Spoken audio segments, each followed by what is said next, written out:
إن الحمد لله نحمده ونستعينه ونستغفره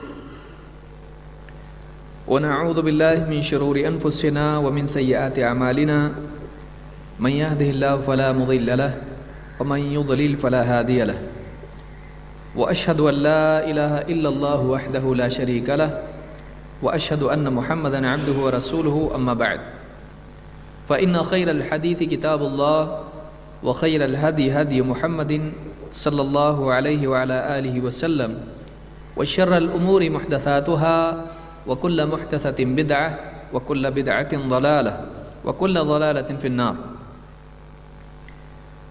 قال الله تبارك وتعالى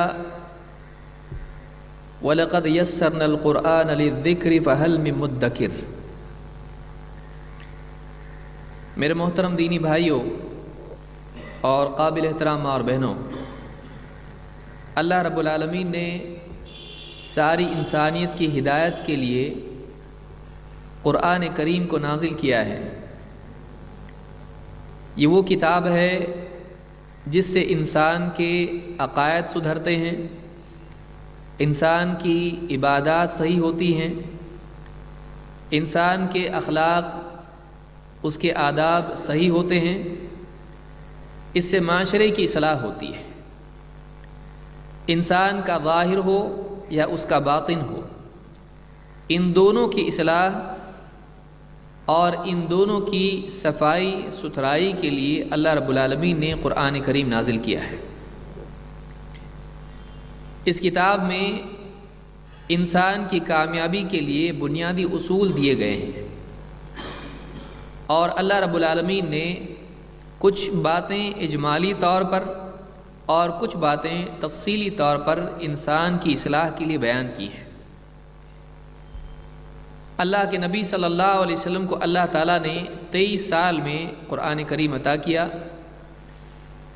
23 سال کے عرصے میں تھوڑا تھوڑا کر کے قرآن کی مختلف آیتیں، مختلف اقتباسات اللہ تعالیٰ نے نازل کیے، کبھی کچھ آیتیں، کبھی کچھ صورتیں، پوری صورت۔ اس اعتبار سے قرآن کریم ایک مکمل کتاب ہے جو انسانی زندگی کے تمام گوشوں کو روشن کرتی ہے اور انسان کی سوچ اور اس کے قول اور اس کے عمل تینوں کی اصلاح کرتی ہے۔ قرآن کریم میں جہاں سے بھی آپ کسی بھی صفحے سے پڑھنا شروع کریں آپ کو ہدایت ملے گی، اس لیے کہ اللہ تعالیٰ نے فرمایا ذَلِكَ الْكِتَابُ لَا رَيْبَ فِيهِ هُدًى لِّلْمُتَّقِينَ۔ یہ کتاب، اس میں کوئی شک نہیں، یہ ہدایت ہے متقین کے لیے۔ برائی سے بچنے کے جذبے کے ساتھ جب ایک انسان قرآن کریم کا مطالعہ کرتا ہے، اپنے آپ کو گندگی سے دور رکھنے کے لیے، برائیوں سے اپنے آپ کو بچانے کے لیے جب ایک انسان قرآن کریم کا مطالعہ کرتا ہے تو یہ قرآن اس کو رہبری دیتا ہے اور اس کی سوچ اور اس کے عمل کو صاف کرتا ہے، پاک کرتا ہے، اس کو سدھارتا سنوارتا ہے۔ لہٰذا انسان میں قرآن سے استفادہ کے لیے تقویٰ کا مزاج ہونا چاہیے۔ تقویٰ کیا ہے؟ بچنا، برائی کے نقصان کے ڈر سے بچنے کا مزاج جب انسان میں پیدا ہو جاتا ہے تو پھر رہبری نفع دیتی ہے۔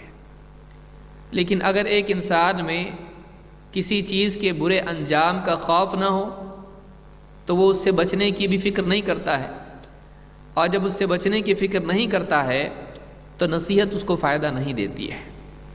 لہٰذا قرآن سے استفادہ کے لیے سب سے پہلی چیز یہ ہے کہ ایک انسان میں تقویٰ ہو، یعنی برائی کا احساس ہو اور برائی سے بچنے کا مزاج ہو، ہلاکت سے بچنے کا اس کو احساس ہو، اس کی چاہت ہو، اس کی تمنا ہو۔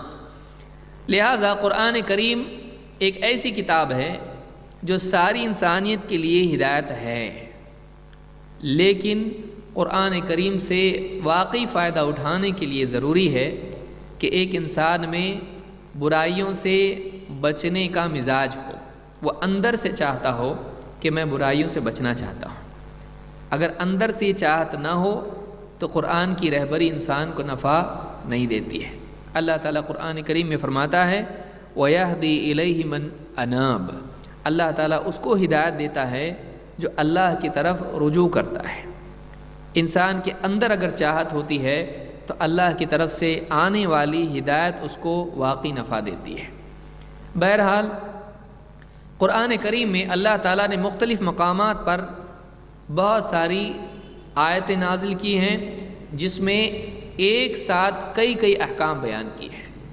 قرآن میں واقعات ہیں، مثالیں ہیں، قرآن میں عقائد ہیں، احکام ہیں، قرآن میں بہت ساری باتیں ہیں، آخرت کے احوال ہیں، یعنی خبریں ہیں، ماضی کے واقعات ہیں۔ لیکن قرآن میں بعض مقامات ایسے ہیں کہ بہت ہی جامع انداز میں، مختصر سے الفاظ میں بہت ساری باتیں ایک ساتھ بیان کی گئی ہیں، اور کئی احکام کو یکجا کر کے بیان کیا گیا ہے، کئی احکام کو ایک ساتھ بیان کیا گیا ہے۔ انہی میں سے ایک مقام سورہ الانعام کی آیت نمبر 151 سے لے کے 153 تک ہے۔ ان آیتوں میں اللہ تعالیٰ نے 10 باتیں بیان کی ہیں، اور علماء ان 10 باتوں کو الوصایا العشرہ کہتے ہیں، 10 وصیتیں۔ اس کو وصیت کیوں کہا گیا؟ اس لیے کہ بار بار اللہ تعالیٰ نے ان آیتوں میں کہا ذالکم وصاکم بہ، یہ اللہ کی تمہارے لیے وصیت ہے۔ ہر بولی ہوئی بات وصیت نہیں ہوتی ہے، لیکن جس بات کو بہت ہی تاکید کے ساتھ کہا جائے، جتا کے کہا جائے کہ اس کا خاص اہتمام کرو، اس کو خاص طور سے یاد رکھو، اس پر جمو، بہت ہی تاکید سے کوئی بات کہی جاتی ہے، اس کو وصیت کہتے ہیں۔ اسی لیے جب کوئی آدمی سفر میں جاتا ہے اس کو وصیت کی جاتی ہے، اور جب کوئی آدمی خود سفر میں جاتا ہے گھر والوں کو وصیت کر کے جاتا ہے، جیسے اولاد سے کہتا ہے کہ میرے بعد میں سفر میں جا رہا ہوں، آپس میں جھگڑا مت کرنا، ماں کی بات ماننا، وقت پر کھانا، وقت پر، وغیرہ وغیرہ مختلف وصیتیں انسان کرتا ہے۔ اسی طرح سے جب دنیا سے جاتا ہے انسان تو اپنی اولاد، بیوی، بچے جو بھی ہوتے ہیں رشتہ دار، ان کو وصیت کر کے جاتا ہے، کیونکہ وصیت میں تاکید ہوتی، خاص طور سے اس کا اہتمام کرو۔ تو یہاں پر بات کی اہمیت اس وقت بڑھ جاتی ہے جب کوئی بات وصیت کے طور پر کہی جائے۔ اللہ تعالیٰ کی ساری باتیں اہم ہیں، کوئی بات غیر اہم نہیں ہے، لیکن جب اللہ تعالیٰ کسی بات کو بہت تاکید کے ساتھ کہے تو اس کی اہمیت باقی باتوں سے اور بھی زیادہ بڑھ جاتی ہے۔ ہر بات اہم ہے، لیکن کچھ باتیں بہت زیادہ اہم ہوتی ہیں جب ان کو تاکید کے ساتھ کہا جاتا ہے۔ اسی لیے ان آیتوں میں اللہ تعالیٰ نے وصیت کے طور پر بعض باتیں بیان کی ہیں، اور علماء نے ان کو گن کے بتایا کہ یہ 10 باتیں ہیں۔ تو ایک ایک کر کے ہم ان باتوں کو سمجھنے کی کوشش کریں گے، تاکہ قرآن کی ان جامع تعلیمات کو اگر ہم واقعی اپنی زندگی میں شامل کر لیں تو ہم صراط مستقیم پر ہیں۔ اس لیے کہ آخر میں اللہ تعالیٰ نے یہی بتلایا ہے وَأَنَّ هَذَا صِرَاطِي مُسْتَقِيمًا فَاتَّبِعُوهُ، یہ میری سیدھی راہ ہے۔ تو ان آیتوں میں اور ان احکام پر اگر آدمی واقعی عمل کر لے تو یہ اس کے لیے اخلاقی بنیاد فراہم کرتی ہے کہ ایک انسان اچھا انسان بنے۔ اس کے لیے بنیادی باتیں کیا ہیں جس کا اس کو اہتمام کرنا چاہیے۔ اسی طرح سے معاشرے کی اصلاح کرنے والے، سماج کی اصلاح کرنے والے، سماج کے اندر برائیاں بہت ساری ہوتی ہیں۔ بعض برائیوں پر سماج میں لوگوں کو احساس ان کا بہت زیادہ ہوتا ہے، بعض برائیوں پر دھیان بہت زیادہ ہوتا ہے، لیکن بعض برائیاں ایسی ہیں جو سماج میں پنپتی رہتی ہیں لیکن لوگوں کو ان کا احساس نہیں ہوتا ہے۔ تو کن کن چیزوں پر سماج کی، معاشرے کی اصلاح کرنے والوں کو دھیان دینا چاہیے، اور خاص طور سے وہ جو معاشرہ تھا جو اللہ کے نبی صلی اللہ علیہ وسلم کا تھا، اس معاشرے میں کیا برائیاں تھیں جن کی طرف اللہ تعالیٰ نے اشارہ کیا اور صراحتاً بیان کیا ہے کہ یہ برائیاں ہیں، ان سے تم کو بچنا چاہیے۔ تو ان آیتوں میں معاشرے کی برائیاں اور معاشرے کی اصلاح، ان برائیوں کی اصلاح کا ایک اجمالی خاکہ بیان کیا گیا ہے کہ یہ بیس ہے، جان کے اعتبار سے، خون کے اعتبار سے، مال کے اعتبار سے، اولاد کے اعتبار سے، اللہ کے اعتبار سے کیا کیا برائیاں انسان میں ہوتی ہیں، ان برائیوں سے بچنا چاہیے۔ تو یہ الوصایا العشرہ ہے، 10 وصیتیں اللہ کی طرف سے وصیتیں ہیں۔ اس کے پس منظر میں آپ دیکھیں گے کہ عرب کے لوگوں میں اپنی عقل اور اپنے ذاتی رجحان کی بنیاد پر کچھ چیزیں وہ آپس میں حرام مانتے تھے۔ مثلا قرآن کریم میں اللہ تعالیٰ نے ان کا حال بیان کیا تو اللہ نے فرمایا کہ وَقَالُوا مَا فِي بُطُونِ هَذِهِ الْأَنْعَامِ خَالِصَةٌ لِذُكُورِنَا وَمُحَرَّمٌ عَلَىٰ أَزْوَاجِنَا وَإِن يَكُن مَيْتَةً فَهُمْ فِيهِ شُرَكَاءُ۔ اللہ نے ان کی ایک برائی بیان کی مثلا تو کہا کہ عرب کے مشرکین کہتے ہیں کہ یہ جو ہمارے چوپائے ہیں سائبہ اور بحیرہ اور جو بھی جانور ان کے تھے جو وہ اپنے بتوں کے لیے چھوڑ دیا کرتے تھے، تو کہتے تھے کہ قالوا ما فی بطون هذه الانعام، ہمارے جو جانور ہیں ان کے جو پیٹ میں بچے ہوتے ہیں خالصۃ لذکورنا، ہمارے مردوں کے لیے خاص ہے، ہمارے صرف مرد ہی کھا سکتے ہیں، ومحرم علی ازواجنا، لیکن ہماری بیویاں ہماری عورتیں یہ نہیں کھا سکتی ہیں۔ یعنی جو جانور اپنے بتوں کے لیے وہ چھوڑ دیا کرتے تھے، تو یہ جو جانور جب ان میں سے کوئی بچہ ان کو ہوتا تو کہتے کہ یہ بچہ جب پیدا ہوگا اس کو صرف مرد کھا سکتے ہیں، عورتوں پر یہ حرام ہے، عورتیں نہیں کھا سکتی ہیں۔ لیکن وَإِن يَكُن مَيْتَةً فَهُمْ فِيهِ شُرَكَاءُ، ہاں لیکن اگر وہ بچہ مردہ پیدا ہو جائے، اونٹنی ہے اس سے مردہ بچہ پیدا ہو جائے تو ٹھیک ہے، مرد بھی کھا سکتے ہیں، عورتیں بھی کھا سکتی ہیں۔ تو مردہ تو کھا سکتے ہیں، لیکن اگر زندہ بچہ پیدا ہوا عورتوں کے لیے اس میں کوئی حصہ حق نہیں، اس کو صرف مرد کھا سکتے ہیں۔ تو اس طرح کے کئی احکام، یہ تو ایک مثال ہے، ایسے کئی معاملات تھے کہ انہوں نے بعض چیزوں کو اپنے اوپر حرام کر لیا تھا، بعض چیزیں مردوں کے لیے حرام، بعض چیزیں عورتوں کے لیے حرام، تو وہ حلال و حرام کے اعتبار سے اپنی عقل سے چیزوں کو حرام کر دیا کرتے تھے۔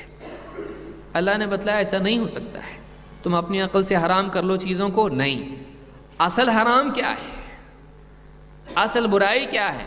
یہ کہ فلاں چیز تم اپنے لیے حرام کر دو، فلاں چیز عورتوں کے لیے حرام کر دو، پورے سماج کے لیے کچھ چیزیں حرام کر دو، نہیں۔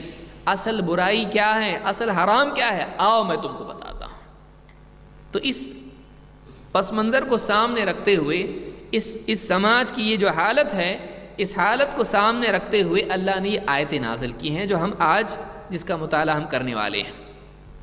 اللہ تعالیٰ نے فرمایا قُلْ تَعَالَوْا أَتْلُ مَا حَرَّمَ رَبُّكُمْ عَلَيْكُمْ، اے نبی کہیے تعالو، آؤ، تعالو، آؤ، أَتْلُ مَا حَرَّمَ رَبُّكُمْ عَلَيْكُمْ، میں تمہیں پڑھ کے سناتا ہوں، اتلو تلاوت کر کے بتلاتا ہوں، ما حرم ربکم علیکم، کہ واقعی تمہارے رب نے تم پر کیا حرام کیا ہے۔ حرام وہ نہیں ہے جو تم خود اپنے طور پر حرام کر لو، حرام وہ نہیں ہے جسے تم ناپسند کرو تو حرام کر لو، حرام تم اپنے طور پر کسی چیز کو نہیں کر سکتے۔ حرام کرنے کا، منع کرنے کا حق اللہ کو ہے۔ تو اللہ نے کیا حرام کیا ہے اس طرف تو تمہارا دھیان نہیں، لیکن تم نے اپنے سماج میں جو چیزیں حرام اپنے طور پر کر لی ہیں، تم اس کا بہت ہی پالن کرتے ہو، تم اس کی بہت پابندی کرتے ہو، لیکن اصل چیز جو اللہ نے حرام کی ہے تم کو اس کا احساس نہیں ہے۔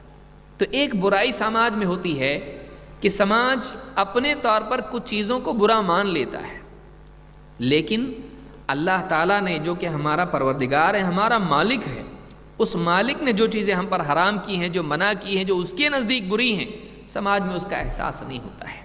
سماج کا جو بگاڑ ہے، اس کے بگاڑ کی ایک بنیادی بات یہ ہے کہ سماج میں کچھ چیزیں برے کے طور پر پنپ جاتی ہیں، یہ برا ہے، یہ نہیں ہونا چاہیے، اور اس کی پابندی بہت زیادہ ہوتی ہے، اس کا اہتمام بہت زیادہ ہوتا ہے، لیکن اللہ نے جس چیز کو منع کیا ہے، اللہ نے جس چیز کو برا قرار دیا ہے، اس کا اتنا اہتمام نہیں ہوتا ہے۔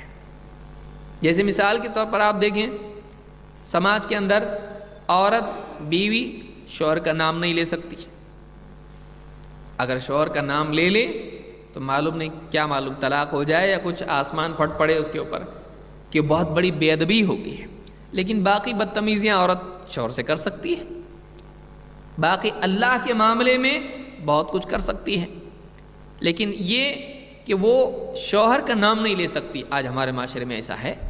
ایسی کئی برائیاں ہیں کہ جس کو سمجھا جاتا ہے کہ یہ لازم ہے، یہ حرام ہے، یہ منع ہے. جیسے مثال کے طور پر اذان ہو رہی ہے تو لوگوں کے نزدیک ہے اس وقت میں ٹی وی چالو نہیں ہونا چاہیے، ٹی وی آن نہیں ہونا چاہیے، تو فوراً آواز بند کرو. سب مل کے اگر فلم دیکھ رہے ہیں اور اذان ہونے لگے تو گھر کے سب لوگ کیا کہیں گے؟ آواز بند کرو. فلم چلتی رہے لیکن خالی بند کیا ہونا چاہیے؟ آواز بند ہونا چاہیے. جیسی اذان ختم ہو گئی پھر سے آواز. یعنی فلم فی نفسی ہی بری نہیں، لیکن صرف کیا ہے کہ اذان بھی چل رہی اور گانا بھی بج رہا ہے، نہیں ہونا چاہیے. عید کے دن آپ دیکھیے کہ جیسی اذان ہونے لگے، عشاء کی اذان ہو رہی ہے یا مغرب کی ہو رہی ہے یا فلاں اذان ہو رہی ہے، اذان ہو رہی ہے کا مطلب کیا ہے؟ اب تمہارا پورا ڈانس اور پورا وہ سب بند کرو. جیسی اذان ختم ہو گئی پھر سے سٹارٹ کر دیں گے. تو لوگ کچھ چیزوں کو اپنے طور پر حرام کر لیتے ہیں، لیکن اس سے بڑھ کے کچھ اور چیزیں ہوتی ہیں ان کا احساس نہیں ہوتا ہے. یا کچھ چیزوں کو تھوڑی دیر کے لیے حرام کر لیتے ہیں اور باقی اوقات میں اس کو اپنے لیے حلال کر لیتے ہیں. مسجد میں ہے، مثال کے طور پر مسجد میں بیٹھا ہے، بھائی گالی نہیں دے سکتے، بری بات نہیں کر سکتے. مسجد سے باہر کوئی مسئلہ نہیں، بلکہ بعض اوقات آدمی کہتا ہے ابھی مسجد میں اگر باہر ہوتا تو بتاتا تجھ کو، یعنی باہر وہ حلال ہے اس کے لیے. تو رمضان ہے، رمضان میں حرام لیکن رمضان کے علاوہ حلال. روزے میں حرام، روزے کے علاوہ حلال. روزے میں آدمی جو ہے بہت سارے لوگ داڑھی نہیں کاٹ سکتے، روزے کے اندر گالی نہیں دے سکتے ہیں، رمضان کے مہینے میں برائی نہیں کر سکتے، رمضان ہو گیا پھر سے شروع. لوگ اپنے طور پر حلال و حرام کی تقسیم کر لیتے ہیں. اللہ نے فرمایا ایسا نہیں چلے گا. یہ حق کس کا ہے؟ یہ اللہ کا ہے. تم اپنے طور پر کسی چیز کو برا بنا لو، حالانکہ اس کے مقابلے میں زیادہ بری اور سنگین چیز ہے. تمہاری زندگی میں تم کو احساس نہیں، تم کو یہ دیکھنا چاہیے کہ واقعی اللہ نے کیا منع کیا ہے. اسی لیے کہا اے نبی کہو، قل آپ کہیے، تعالوا آؤ، اتل ما حرم ربکم علیکم، میں تم کو پڑھ کے سناتا ہوں. یہاں پر یہ کیوں آیا؟ اتل ما حرم ربکم علیکم، میں تم کو پڑھ کے سناتا ہوں. یعنی معلوم ہی ہوا کہ میں خود بھی تم پر کسی چیز کو حرام نہیں کر سکتا. یہاں پر آپ غور کریں، اس آیت میں یہ بتلایا جا رہا ہے کہ تمہارے رب نے تم پر کیا حرام کیا ہے، میں تم کو پڑھ کے سناتا ہوں. اس آیت میں یہ بات اس طرف اشارہ ہے کہ حرام کرنے کا حق کس کو ہے؟ اللہ کو ہے. اور نبی کا کام کیا ہے؟ پڑھ کے سنانا کہ اللہ نے کیا حرام کیا ہے. دوسری چیز، حرام کرنے کا اختیار کس کو ہے؟ رب کو ہے. جو رب نہیں وہ حرام بھی نہیں کر سکتا کسی چیز کو. شریعت میں کوئی شریعت دے نہیں سکتا ہے، دینا کس کا کام ہے؟ رب کا ہے. اسی لیے قرآن کریم میں دوسرے مقام پر آپ دیکھیں گے اللہ نے فرمایا اتخذوا احبارهم ورهبانهم اربابا من دون اللہ. یہ اہل کتاب کی بات ہو رہی ہے. کیا بات ہے؟ انہوں نے بنا لیا اپنے احبار کو اور اپنے رہبان کو. احبار کو اپنے عالموں کو، یہودی کے عالم کو کہتے ہیں احبار، ان کے عالموں کو احبار کہا جاتا ہے. اور رہبان عیسائیوں کے جو دنیا ترک کرنے والے زاہدین اور عباد ہوتے ہیں ان کو رہبان کہا جاتا ہے. تو یہودیوں کے عالم اور عیسائیوں کے تارک دنیا اور زہد میں اور عبادت میں لگے رہنے والے عابد، عالم اور عابد، یہودیوں کے عالم اور عیسائیوں کے عابد. تو ان لوگوں نے کیا کر دیا؟ ان کو رب بنا لیا. ارباب رب کی جمع ہے، من دون اللہ، اللہ کے سوا. انہوں نے اپنے عالموں اور عابدوں کو اللہ کے سوا اپنا رب بنا لیا. کیسے؟ عدی بن حاتم کی حدیث میں اللہ کے نبی صلی اللہ علیہ وسلم سے عدی بن حاتم رضی اللہ عنہ روایت کرتے ہیں. اس روایت میں انہوں نے گلے میں صلیب لٹکا رکھی تھی، پہلے عیسائی تھے مسلمان ہوئے، اور صلیب ہٹائی نہیں گلے سے۔ اللہ کے نبی صلی اللہ علیہ وسلم کی خدمت میں پہنچے تو آپ نے دیکھ کے کہا، اے عدی اپنے گلے سے اس وثن کو نکال پھینکو، اس بت کو اپنے گلے سے نکال پھینکو، معبود ہے یہ۔ اور کہتے ہیں کہ جب میں قریب آپ کے گیا تو آپ یہ آیت پڑھ رہے تھے، اتخذوا احبارہم ورہبانہم اربابا من دون اللہ، کہ اہل کتاب نے، یہود و نصارہ نے اپنے عالم اور عابدوں کو اللہ کے سوا اپنا رب بنا لیا، اللہ کے مقابلے میں اپنا رب بنا لیا۔ کہتے ہیں میں نے کہا اللہ کے رسول ایسا تو معاملہ ہمارا نہیں تھا، یعنی ہم اپنے عالموں کو، عابدوں کو اللہ کے مقابلے میں رب نہیں مانتے تھے، یعنی ہم نے ان کو رب کا مقام نہیں دیا تھا، ہم ان کو رب کہہ کے نہیں پکارتے تھے، ان کو اپنا رب نہیں سمجھتے تھے۔ کہا بلکہ ایسا تو تھا۔ کہا وہ کیسے؟ کہا دیکھو، کیا ایسا نہیں تھا کہ اللہ کی حلال کی ہوئی چیز کو وہ حرام کر دیتے، تم حرام مان لیتے، اور اللہ کی حرام چیز کو وہ حلال کر دیتے، تم حلال مان لیتے؟ ایسا تھا کہ نہیں تھا؟ کہا ایسا تو تھا۔ کہا پھر یہی تو ان کو رب بنانا ہے، یہی تو ان کی عبادت ہے، فَتِلْكَ عِبَادَتُهُمْ، یہی ان کو رب بنانا ہے، یعنی اللہ کے حرام کو حلال اور اللہ کے حلال کو حرام اگر تمہارا عالم کر دیتا، تمہارا عابد کہہ دیتا اس طرح سے، تم مان لیتے اس کو۔ تو یہ اختیار تم نے ان کو دے رکھا تھا، ان کو اختیار ہے کہ کسی چیز کو حلال کر دیں، کسی چیز کو حرام کر دیں جس کو اللہ نے حلال و حرام کیا ہے۔ کیا تم ایسا نہیں مانتے تھے؟ ہاں۔ کہا یہی تو ان کی عبادت کرنا ہے، یہ ان کو رب بنانا ہے۔ تو معلوم ہی ہوا کہ یہ کسی عالم کا، مفتی کا، بلکہ نبی کا بھی اختیار نہیں ہے کہ وہ اپنی طرف سے کسی چیز کو حرام قرار دیں۔ اسی لیے اس آیت کو آپ دیکھیں گے تو اس میں آپ کو بہت ہی صفائی کے ساتھ یہ بات ملے گی۔ اللہ تعالیٰ ڈائریکٹلی بھی کہہ سکتا تھا اللہ نے یہ حرام کیا ہے، نہیں، کہا دیکھو آپ کہیے آؤ تعالو اتلو، میں تم کو پڑھ کے سناتا ہوں، یعنی یہ میرا کلام نہیں ہے، یہ میری طرف سے نہیں ہے، میں کسی اور کی بات تم کو پڑھ کے سنا رہا ہوں۔ اور کس کی بات؟ ما حرم ربکم علیکم، میں اپنے رب کا کلام، تمہارے رب کا، یہاں بتلایا تمہارا رب ہے کہ تم بھی تو اس کو رب مانتے ہو، تو اختیار رب کو ہے کہ کسی چیز کو حرام کرے۔ یہ پہلا نقطہ اس سے ہم نے سیکھا جو ایک مقدمے کے طور پر ہے کہ سماج میں کسی انسان کو یہ اختیار نہیں ہے کہ اپنے طور پر کسی چیز کو حرام قرار دے، یہ اختیار صرف اور صرف رب کا ہے، جو رب نہیں وہ حرام نہیں کر سکتا ہے۔ کیا محمد صلی اللہ علیہ وسلم رب ہیں؟ نہیں، تو آپ بھی حرام نہیں کر سکتے۔ اسی لیے آپ دیکھیں اللہ تعالیٰ نے امت کا معاملہ تو چھوڑیے، آپ کی ذاتی زندگی کو دیکھیے۔ آپ صلی اللہ علیہ وسلم نے اپنے لیے طے کیا کہ میں شہد نہیں کھاؤں گا، ہمیشہ کے لیے شہد نہیں کھاؤں گا میں۔ اللہ تعالیٰ نے قرآن میں آیت نازل کی، اللہ نے فرمایا یا ایھا النبی لما تحرم ما احل اللہ لک، اے نبی آپ لما تحرم، کیوں آپ حرام کر رہے ہیں، کیسے آپ حرام کر رہے ہیں، ما احل اللہ لک، جو اللہ نے آپ کے لیے حلال کیا ہے۔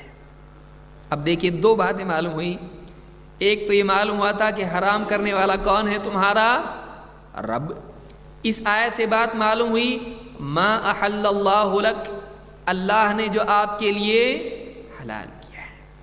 تو باتیں دو معلوم ہوئی، ایک ہے حلال اور دوسرا ہے حرام۔ کسی چیز کو حلال کرنے کا اختیار بھی کس کو ہے؟ اللہ کو۔ ما احل اللہ لک، کس کے لیے حلال کیا اللہ نے؟ نبی کے لیے۔ شہد حلال کیا ہے، کھا سکتے ہیں، اور حرام نبی نے اپنے لیے کیا۔ میں نہیں کھاؤں گا، آج کے بعد بند، آج کے بعد کبھی نہیں کھاؤں گا۔ اللہ نے کہا آپ اپنے لیے، آپ یعنی آپ دیکھیے دو چیزیں ہیں، ایک ہے شخصیت اور معاملہ ذات، خصوص ہے اس میں، یعنی یہ نہیں کہ پوری امت کے لیے حرام کر رہے ہیں۔ تو شخصیت دیکھیے کون ہے؟ نبی، رسول، سب سے بڑی شخصیت بندوں میں، لیکن وہ شخصیت بھی حرام نہیں کر سکتی ہے، جس کے پیچھے دوسروں نے چلنا ہے، جس کی بات دوسروں نے ماننی ہے، لیکن اس شخصیت کے بارے میں کہا گیا آپ بھی یہ نہیں کر سکتے۔ دو، اپنی ذات کے لیے بھی نہیں کر سکتے، یہ بھی نہیں کہ آپ نے سارے مسلمانوں کے لیے، ساری انسانیت کے لیے نہیں، سارے مسلمانوں کے لیے نہیں، صرف مدینہ والوں کے لیے نہیں، اپنے لیے حرام کیا ہے، میں نہیں کھاؤں گا، پرسنل معاملہ ہے، یہ عمومی معاملہ بھی نہیں ہے۔ لیکن اللہ تعالیٰ نے تنبیہ کے طور پر کہا اے نبی آپ، اور یہاں پر لقب بھی بتایا جا رہا ہے، نبی کی بات ہو رہی بھائی، اے نبی، یہاں یہ بھی نہیں کہ کوئی غلط فہمی میرے، یہ نبی کے بارے میں نہیں، یہ انسان کے بارے میں ہے، یا ایھا الانسان، نہیں، کہا اے نبی آپ لم تحرم، آپ کیسے حرام کر رہے ہیں؟ انداز جو ہے آپ کے لیے جو اللہ نے حلال کیا ہے آپ اس کو اپنے لیے کیسے حرام کر سکتے ہیں؟ آپ نہیں کر سکتے ہیں۔ تو آپ سوچئے کہ ان آیتوں سے کئی باتیں ہم نے سیکھی ہیں، اس بنیادی پہلی آیت سے ہم نے کئی باتیں سیکھی۔ نمبر ایک کہ حلال و حرام کا اختیار صرف اور صرف اللہ کو ہے، اللہ کے سوا کوئی نہیں کر سکتا ہے، کوئی مفتی، کوئی عالم، سماج کا بڑا، ماں باپ، اپنے لیے، سماج کے لیے نہیں۔ حلال اور حرام کا اختیار صرف اور صرف رب کے لیے ہے، اور اگر یہ اختیار کوئی اپنے ہاتھ میں لیتا ہے تو گویا کہ اس نے اپنے آپ کو رب بنا لیا۔ اور اگر کوئی آدمی کسی کو یہ اختیار دیتا ہے تو جیسے آپ نے آیت سنی تھی اتخذوا احبارهم ورهبانهم اربابا من دون اللہ، اس نے وہ اختیار اس کو دیا، یعنی اس کو اپنا رب بنا لیا۔ لہٰذا کوئی آدمی کسی عالم سے جب مسئلہ پوچھتا ہے تو اس کا مقصود یہ نہیں ہوتا ہے کہ آپ میرے لیے حلال کرو، آپ میرے لیے حرام کرو۔ وہ آدمی اس عالم سے جب پوچھتا ہے تو مقصد یہ ہوتا ہے کہ اگر شریعت میں میرے لیے حلال ہے تو بتلائیے، اگر شریعت میں میرے لیے حرام ہے تو آپ بتلائیں۔ تو عالم ناقل ہوتا ہے، شریعت کو نقل کرنے والا ہوتا ہے، وہ شریعت ساز نہیں ہوتا ہے، وہ شارع نہیں ہوتا ہے۔ شارع کا مطلب ہوتا ہے شریعت بنانے والا، شریعت دینے والا۔ عالم، مفتی، حتیٰ کہ نبی اور رسول بھی شریعت بتانے والے ہوتے ہیں، شریعت بنانے والے نہیں ہوتے ہیں۔ ایک نقطے کا تو فرق ہے، لیکن بات کتنی بدل جاتی ہے آپ دیکھیے۔ شریعت بنانا یہ کس کا کام ہے؟ اللہ کا۔ اب خالی ایک نقطہ بڑھا دیا اس میں تو کیا ہو گیا؟ وہ بتانا، یہ کام کس کا ہے؟ نبی اور رسول کا۔ اللہ کا کام شریعت بنانا ہے، کسی چیز کو لوگوں کے لیے شریعت بنانا، یہ کرو یہ مت کرو، یہ اللہ کا کام ہے، نبی کا نہیں۔ اور رسول کا کام، نبی کا کام شریعت بتانا۔ یا ایھا الرسول بلغ ما انزل الیک من ربک، اے رسول آپ پہنچا دیجئے جو آپ کے رب نے آپ کی طرف نازل کیا ہے۔ تو اس پہلی آیت میں اللہ نے بنیادی طور پر، دیکھیے کتنی بڑی بات ہے، قرآن میں اعجاز ہے اور قرآن کے اندر بہت بلاغت ہے، ان کی طرف ان کے اوپر تنقید ہے کہ تم اپنے طور پر چیزوں کو حرام کر لیتے ہو، ادھر آؤ میں تم کو بتاتا ہوں۔ تو اے نبی آپ لوگوں کو کہو آؤ، اس سے معلوم یہ ہوا تعالو، تمہارا کام یہ تھا کہ تم نبی کے پاس آتے، رسول کے پاس آتے اور معلوم کرتے کہ اللہ نے کیا حرام کیا ہے۔ تم کو ہونا تو یہ چاہیے تھا، تم نے اپنے طور پر حرام کر لیا، تم نے اپنا اختیار مان لیا۔ یہ اختیار تو خود نبی کو بھی نہیں ہے، نبی تم کو پڑھ کے بتائے گا کہ رب نے کیا حرام کیا ہے، نبی اپنے طور سے نہیں کر سکتا ہے۔ تو اس میں کئی باتیں سمجھ میں آئیں کہ انسان کا کام ہے کہ وہ حلال و حرام کے لیے کس کی طرف رجوع کرے؟ اللہ کے نبی صلی اللہ علیہ وسلم کی طرف، اور نبی اپنے طور پر بھی نہیں کریں گے، نبی بتلائیں گے کہ اللہ نے کیا حرام کیا ہے، اور حرام کرنے کا اختیار کس کو ہے؟ رب کو ہے، سب کو نہیں ہے، کس کو ہے؟ رب کو ہے۔ تو اللہ تعالیٰ جس چیز کو چاہے حلال کریں، جس کو چاہے حرام کریں۔ اب دیکھیے مثال کے طور پر اللہ تعالیٰ نے رمضان کے مہینے میں دن کے وقت میں اللہ تعالیٰ کھانے کو حرام کر دیتا ہے۔ کھانا جائز ہے؟ نہیں۔ ایک آدمی صحت مند ہے، بیمار نہیں، اور مقیم ہے، مسافر نہیں، اور کوئی عذر اس کے پاس شریعت کا نہیں ہے، نہ بوڑھا ہے، نہ حاملہ ہے، نہ کچھ اس طرح کا مسئلہ ہے جس میں بیماری کا پہلو پایا جائے، وہ صحت مند ہے، اس کے لیے دن میں کھانا کیا ہے؟ حرام۔ کھانا حلال ہے فی نفسہ ہی، روٹی حلال، سالن حلال، سب حلال، لیکن وہ کھا سکتا ہے دن میں نہیں۔ کس نے حرام کیا؟ اللہ نے۔ یہ اختیار اللہ کا ہے۔ اللہ چاہے تو ایک حلال چیز کو حرام کر دے۔ اور ایک آدمی سفر میں ہے، توشہ ختم ہو چکا ہے، اور ایسے وقت میں اس کے پاس کھانے کے لیے کچھ بھی نہیں ہے۔ اب ایسے وقت میں اس کو ڈر ہے کہ کہیں اس کی جان نہ نکل جائے، کمزوری سے ایک دم لاغر ہو چکا ہے، خوف ہے اپنے اوپر کہ اگر میں اسی حال میں رہا تو ہو سکتا ہے میں مر جاؤں۔ اس وقت میں مردار جو کہ شریعت میں حرام ہے، اللہ تعالیٰ نے اس کے لیے حلال کر دیا ہے۔ تو مردار مجبوری میں اللہ حلال کرتا ہے، اور ایک حلال کھانا روزے کی حالت میں اللہ حرام کر دیتا ہے۔ اللہ کو اختیار ہے۔ یہ کون کرے گا؟ رب۔ رب کے معنی کیا ہے؟ رب کے معنی ہے مالک۔ رب کے معنی کیا ہے؟ مالک۔ اور وہ ایسا ہی نہیں کہ بس مالک ہو، وہ الگ مالک ہے۔ یہ ایسے مالک کی طرح نہیں جیسے دکان میں آپ کسی کے پاس کام کر رہے ہیں، دکان کا مالک ہے لیکن وہ آپ کا مالک ہے، واقعی تو وہ نہیں ہے آپ کا مالک، کیونکہ آپ کا وجود، آپ کا رزق، آپ کی صحت اور شفا اور آپ کی زندگی میں تصرف وہ نہیں کرتا ہے۔ آپ پارٹ ٹائم اس کے پاس جاتے ہو، کام کرتے ہو، آپ کو کام کی تنخواہ دیتا ہے، وہ آپ کا مالک نہیں ہے۔ اس نے آپ کا وقت لیا ہے اور اس کے پیسے آپ کو دے رہا ہے، لیکن مالک واقعی کون ہے؟ وہ اللہ ہے۔ سر سے لے کے پاؤں تک جسم دینے والا اللہ ہے، زندگی دینے والا اللہ ہے، رزق دینے والا اللہ ہے، زندگی میں خوشی، غم، راحت، تکلیف جس طرح چاہے تصرف کرنا اس کی مرضی۔ انا للہ و انا الیہ راجعون، وہ مالک ہے۔ تو ہمارا مالک جو ہے یہ رب، ہمارا اللہ ہے۔ وہ جس چیز کا ہم کو چاہے حکم دے، جو چیز چاہے حلال کرے، جو چیز چاہے حرام کر دے۔ کوئی آدمی کہے اللہ نے میوزک کیوں حرام کر دی؟ بعض لوگ دیکھیے یہ بنیاد سمجھیں اس کو، قرآن میں غور کرنا، قرآن کو ہم سرسری طور پر پڑھ لیتے ہیں، لیکن واقعی اگر ایک ایک حصے پر غور کریں تو اس میں معارف اور معانی ہم کو سمجھ میں آئیں گے۔ آدمی کہتا ہے مثلا کہ میوزک کیوں حرام؟ ہم کو تو کوئی برائی نہیں لگتی، اور سینٹیمنٹل میوزک، اس سے تو اور بھی غزل، کتنا بھی ٹینشن رہو میں غزل سنتا ہوں نا، بہت سکون لگتا ہے ایک دم۔ تو سکون بھی غلط کیا؟ میوزک کیوں حرام سمجھ میں نہیں آتا ہے، کیا پرابلم ہے؟ ٹھیک ہے بھائی ڈسکو ایک دم ڈھائیں ڈھائیں نہیں، لیکن سائیں سائیں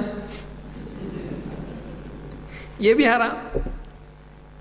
تو بعض اوقات انسان، بعض لوگوں کی سمجھ میں نہیں آتا ہے، ان کو ایسا لگتا ہے کہ یار کوئی برائی تو لگ رہی نہیں اس میں، ٹھیک ہے بھائی ایسی غزل بھی نہیں جس میں عورت کا تذکرہ ہو، بیوی کا ہو، بیوی کا بھی نہ ہو، نیکیوں والی باتیں ہوں، نماز پڑھا کرو، ایسی غزل کوئی رہتی ہے، ٹھیک ہے بنا لیا کسی نے اور اس کو گا رہا ہے، اور میوزک کے ساتھ میں کیا برائی ہے؟ اس سے دل کے جذبات بڑھ جاتے ہیں۔ میری توبہ۔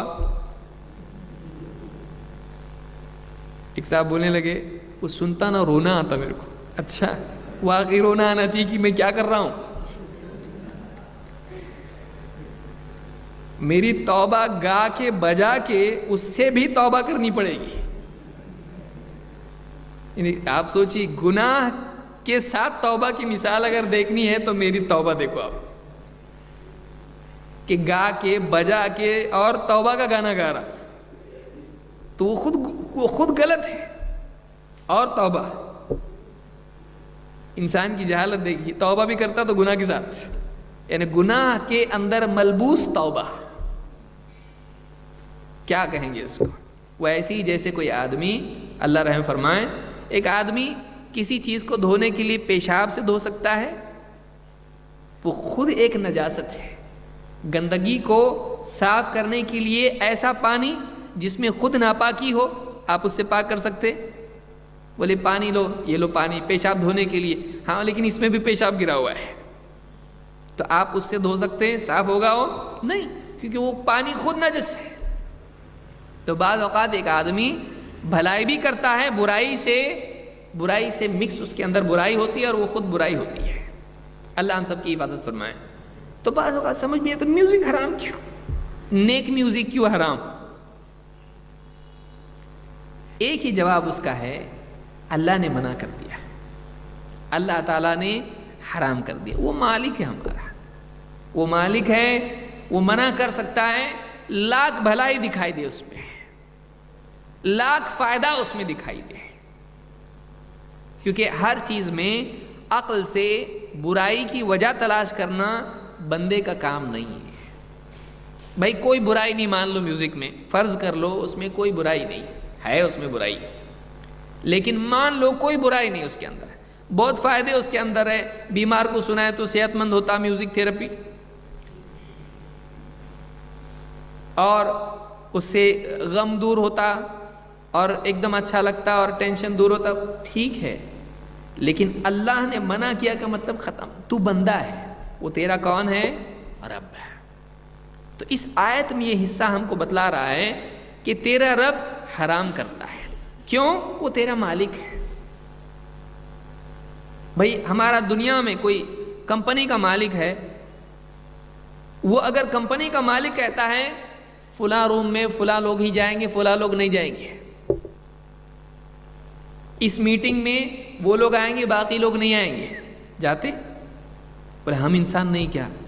ہم بھی کمپنی میں ہیں، ہم کیوں نہیں آ سکتے؟ نہیں بھائی، یہ فلاں لوگوں کی ہی میٹنگ ہے، اس میں وہی لوگ آئیں گے، باقی ورکر لوگ نہیں آ سکتے، اس میں صرف مینجمنٹ کے لوگ آ سکتے ہیں۔ کیوں؟ کمپنی کا مالک ہے، یہ کر سکتے، یہ نہیں کر سکتے، وہ مالک ہے۔ دنیا میں سمجھ میں آتا ہے، زندگی میں سمجھ میں کیوں نہیں آتا ہے کہ ایک عام آدمی اگر اس میٹنگ میں آ جائے کیا ہوگا؟ کوئی چھت گر جائے گی، دیواریں ڈھہ جائیں گی، اس کی کچھ نہیں ہوگا، وہ آ کے بیٹھے تو کچھ ہونے والا نہیں، اس نے منع کیا نہیں آنے کا، ختم۔ کیوں؟ مالک ہے، اس میں برا کیا ہے؟ کچھ برا نہیں، ہم نے بولے نہیں آنے کا۔ تو مالک کو اختیار ہوتا ہے کہ کسی بھی چیز سے منع کر دے۔ اگر یہ بات آپ مان لیں تو جھگڑا ختم ہو جائے گا ان لوگوں کا جو اپنی عقل دوڑا دوڑا کے معلوم کرنے کی کوشش کرتے ہیں کہ اسلام میں یہ منع ہے تو کیوں منع ہے، اس میں کیا برا ہے۔ اس میں برا ہے اگر معلوم ہے تو ٹھیک، نہیں بھی اگر معلوم ہے تو آدمی کو ایک بات معلوم ہونا چاہیے، اللہ نے منع کر دیا، بس اللہ نے منع کر دیا، آدمی کا دل ایک دم ٹھنڈا ہو جاتا ہے، ٹینشن ختم ہو جاتا ہے اور سکون اس کو ملتا ہے، اللہ کو اختیار ہے، منع کر دیا، بس ختم۔ جیسے مثال کے طور پر ایک آدمی پوچھے کہ سونا حرام ہے کہ حلال، تو آپ اس کا کوئی ایک جواب دے سکتے نہیں، آپ بولیں گے حلال بھی ہے حرام بھی ہے۔ کیوں؟ کیسا؟ ہاں، مرد کے لیے حرام پہننا، خریدنا نہیں، نہیں خریدا تو عورتوں کے پاس کہاں سے آئے گا، خریدنا حرام نہیں، پہننا مرد کے لیے کیا ہے؟ سونا حرام ہے، عورت کے لیے حلال ہے۔ تو آدمی سوچے گا اگر سونا حرام برا ہوتا تو عورتوں کے لیے کیسا؟ سمجھ میں آئی بات؟ کہ اگر سونا پہننا برا ہے، کوئی آدمی کسی کو جواب دے دے بھائی سونا کیوں نہیں پہن سکتے، اس میں نقصانات ہیں، سائنٹیفک اس میں یہ ہے، پہنے نا تو ایسا ہوتا ویسا ہوتا، دماغ چلائیں گے، وہ بھول جاتا، پھر اس کو بولیں گے پھر عورتوں کے لیے، عورتیں تو پہن سکتی ہیں، تو پھر عورتیں پہنیں گی تو یہ نقصان ان کو بھی ہوگا، تو آج بولتا ہے یہاں سائنس فیل ہو رہا ہے، اللہ کو اختیار ہے کسی چیز کا کسی کو حکم دے کے اس کو منع کر دے، اور اللہ کو اختیار ہے کسی کو اجازت دے دے۔ صدقے کا مال عام غربا کے فقراء کے لیے حلال ہے، لیکن سید کے لیے یعنی نبی صلی اللہ علیہ وسلم کے اہل بیت کے لیے حرام ہے۔ کیوں؟ کیا سائنٹیفک اس میں ہے؟ وہ بھی کھانا، وہ بھی پیسہ، وہ بھی سب کچھ ہے، دوسرے کے لیے کیوں حلال اور ان کے لیے حرام؟ اللہ نے حرام کر دیا، ختم۔ ایسی کئی چیزیں ہیں کہ جو اس میں کوئی وجہ آدمی تلاش کرنے کی کوشش کرے مل سکتی ہے، لیکن خامخواہ پریشان ہوگا، اپنا دماغ نہیں چلائے اس میں۔ ایک جواب یاد رکھے، اللہ مالک ہے، وہ کسی بھی چیز سے کسی کو بھی منع کر سکتا ہے۔ اللہ مالک ہے۔ رب کے معنی عربی زبان میں مالک کے ہوتے ہیں، رب کے معنی عربی زبان میں مالک کے ہوتے ہیں، وہ ہمارا مالک ہے۔ تو اللہ نے کیا فرمایا؟ قُلْ تَعَالَوْا أَتْلُ مَا حَرَّمَ رَبُّكُمْ عَلَيْكُمْ، اے نبی کہیے، 10 باتیں ابھی شروع نہیں ہوئی ہیں، یہ مقدمہ ہے، یہ بنیاد ہے، اور یہ سمجھنا ضروری ہے کہ حلال و حرام کے بارے میں اللہ کا قاعدہ کیا ہے۔ کہا کہ آؤ، کیا میں تمہیں پڑھ کے سناتا ہوں کہ تمہارے رب نے تم پر کیا حرام کیا ہے، علیکم، تم پر۔ تو رب نے جو حرام کیا ہے، آؤ میں تم کو بتلاتا ہوں۔ اور اللہ نے پھر ایک ایک باتیں بیان کی، میں پہلے ترجمہ بتاتا ہوں، پھر ایک ایک چیز کو ہم سمجھنے کی کوشش کریں گے۔ اللہ نے فرمایا اللہ تشرکوا بہ شیئا، اللہ نے تم کو حکم دیا ہے کہ تم اللہ کے ساتھ کسی چیز کو شریک نہ کرو۔ نمبر 2 وبالوالدین احسانا، اور یہ حکم دیا ہے کہ تم والدین کے ساتھ، ماں باپ کے ساتھ احسان کا سلوک کرو۔ ولا تقتلوا اولادکم من املاق، اور تنگ دستی کے، غریبی کے، فقر کے ڈر سے اپنی اولاد کو قتل نہ کر ڈالو۔ نحن نرزقکم وإیاہم، تم کو بھی اور ان کو بھی ہم رزق دیتے ہیں، پالنے والے تم نہیں ہو۔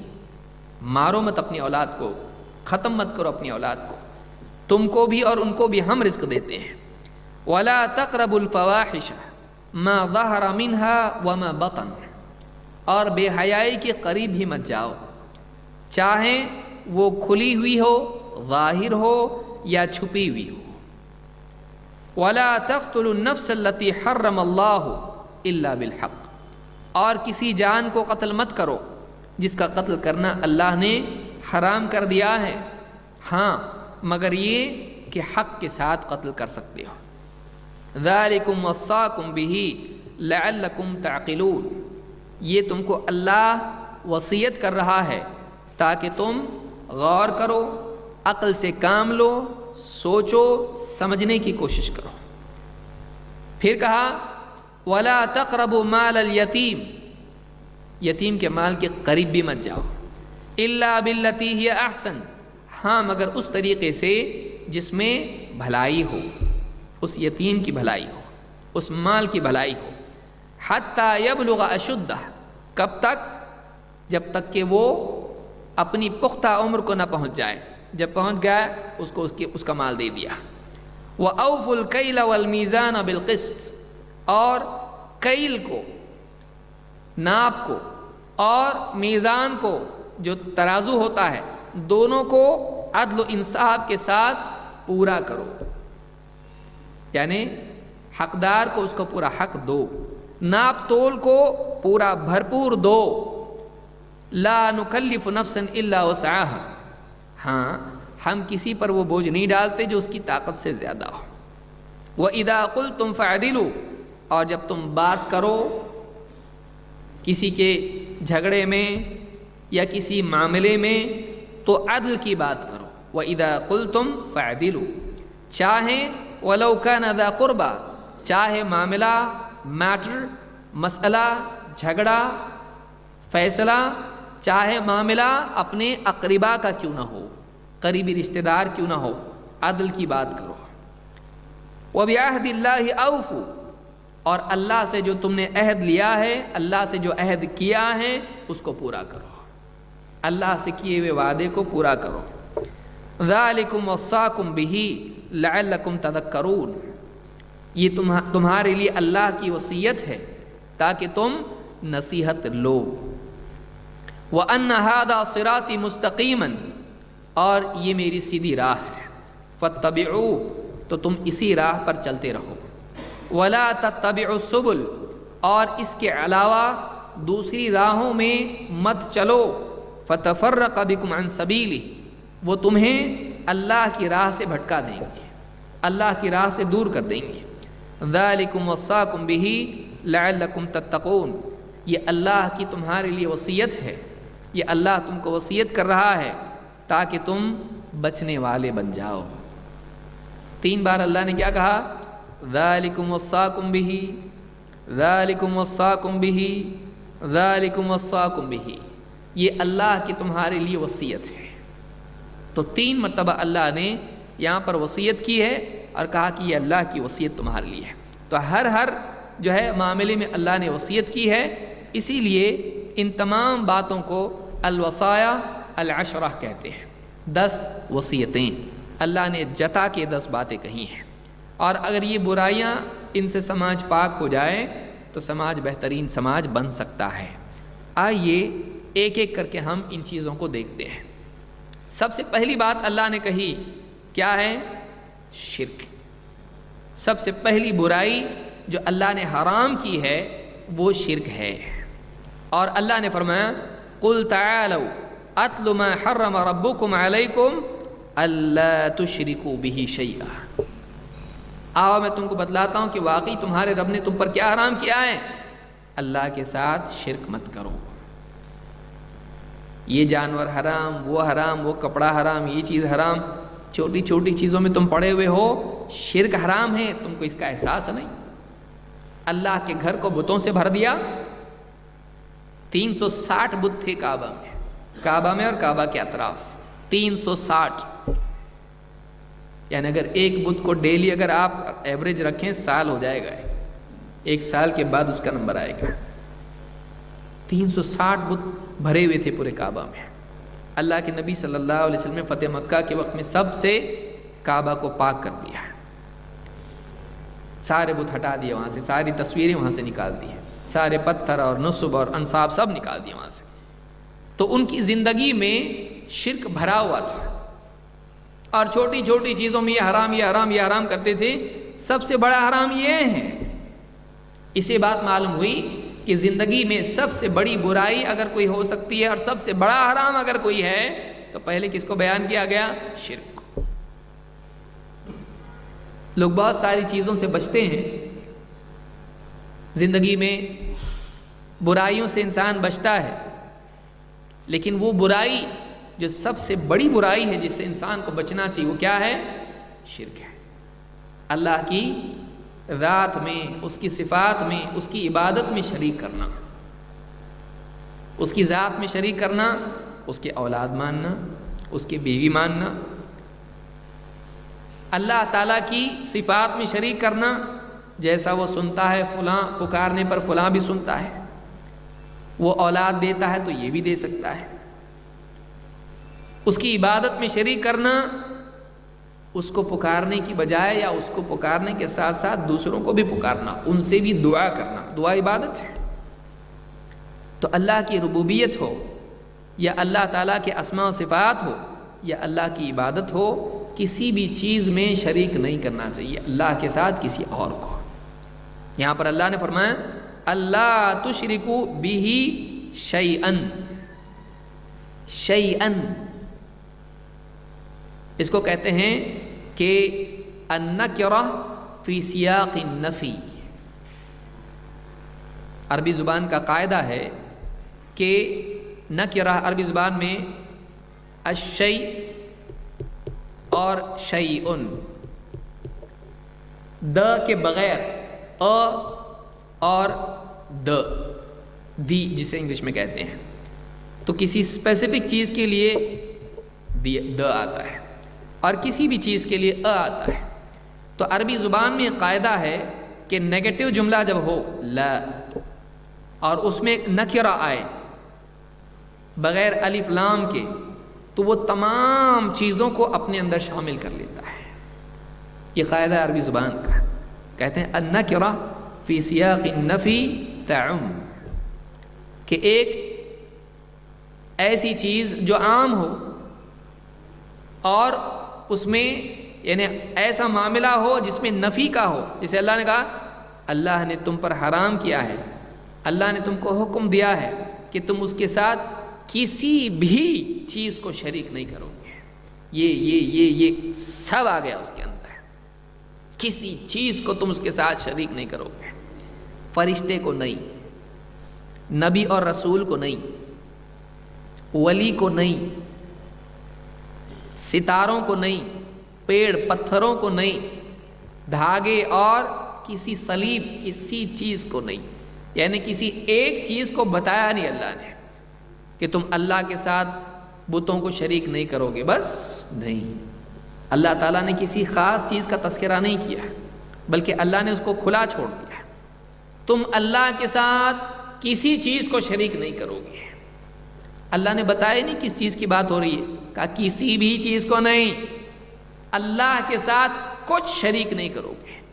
تو یہاں پر اللہ نے اشارہ دے دیا کہ اللہ کے ساتھ شریک کرنے لائق کوئی چیز نہیں ہے، نہ شخصیت، نہ پیڑ پودے، نہ پتھر، نہ آسمان کی چیز، نہ زمین کی، نہ درمیان کی، نہ جن، نہ پری، نہ فرشتہ، نہ رسول، نہ نبی، نہ ولی، کوئی نہیں، جاندار ہو بے جان ہو، اللہ کے ساتھ کسی کو نہیں، حتیٰ کہ تصوراتی چیز بھی نہیں ہے، انسان کے تصور میں کوئی چیز ہو وہ بھی تم شریک نہیں کر سکتے اللہ کے ساتھ، حتیٰ کہ بڑا شرک بھی نہیں چھوٹا بھی نہیں۔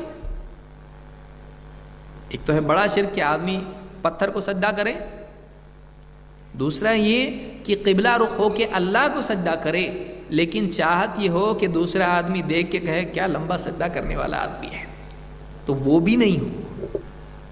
اللہ تشرکوا بی شیئا، دکھاوا چھوٹا شرک ہے، چھوٹا شرک بھی نہیں، اللہ تشرکوا بہ شیئا، اللہ کے ساتھ تم کسی چیز کو شریک نہیں کرو گے، بڑا شرک بھی نہیں کرو گے، چھوٹا شرک بھی نہیں کرو گے، بڑی شخصیت کو بھی شریک نہیں کرو گے، چھوٹی شخصیت کو بھی نہیں، جاندار بھی نہیں، بے جان بھی نہیں، عظیم بھی نہیں، صغیر بھی نہیں، کچھ نہیں۔ تو آپ دیکھیے یہاں پر آ رہا شیء، کچھ نہیں۔ تو پہلی برائی جو اللہ تعالیٰ نے یہاں پر بیان کی وہ یہ اللہ کے ساتھ شرک نہیں، سب سے بڑی ساری برائیوں کی جڑ تو یہ ہے۔ اب دیکھیے اس برائی کی سنگینی کا معاملہ یہ ہے کہ اللہ تعالیٰ نے ہر دور میں نبی اور رسول بھیجے، سب کی دعوت کا بنیادی نقطہ شرک کو مٹانا تھا۔ جیسے قرآن میں اللہ نے فرمایا وَلَقَدْ بَعَثْنَا فِي كُلِّ أُمَّةٍ رَسُولًا، کس دعوت کے ساتھ؟ أَنِ اعْبُدُوا اللَّهَ وَاجْتَنِبُوا الطَّاغُوتَ۔ وَلَقَدْ بَعَثْنَا فِي كُلِّ أُمَّةٍ رَسُولًا، ہم نے بھیجا فی کل امہ، ہر امت میں، ہر امت میں کس کو بھیجا؟ رسول کو بھیجا، کس دعوت کے ساتھ؟ ان اعبدوا اللہ، ان اعبدوا اللہ واجتنبوا الطاغوت، اللہ کی عبادت کرو بس نہیں، واجتنبوا الطاغوت، اور طاغوت سے بھی بچو، اللہ کے سوا جن کی عبادت ہوتی ہے ان کی عبادت سے بچو۔ والذین اجتنبوا الطاغوت ان یعبدوها وانابوا الی اللہ لهم البشری، جو لوگ طاغوت کی عبادت سے بچتے رہے اور اللہ ہی کی طرف مڑے پلٹے عبادت کے طور پر، لهم البشری، خوشخبری انہی کے لیے ہے۔ خوشخبری کس کے لیے ہے؟ جو طاغوت کی عبادت سے بچے اور اللہ کی طرف رجوع کیا، ان کے لیے خوشخبری ہے۔ سارے نبیوں کی دعوت ان اعبدوا اللہ واجتنبوا الطاغوت، اللہ کی عبادت کرو اور طاغوت سے بچو۔ دیکھیے ایک حصہ نہیں تھا ان کی دعوت کا، یہ نہیں کہا ہم نے ہر امت میں رسول بھیجا اس پیغام کے ساتھ کہ اللہ کی عبادت کرو، ختم۔ یہ آدھا ہوا، آدھا ہے یہ، اور آدھا اس کا ہے جس کے جوڑے بغیر بات پوری نہیں ہوتی ہے۔ اللہ کی عبادت کرو اور اللہ کے علاوہ جن کو پوجا جاتا ہے ان کی بچو، یہ ضروری ہے۔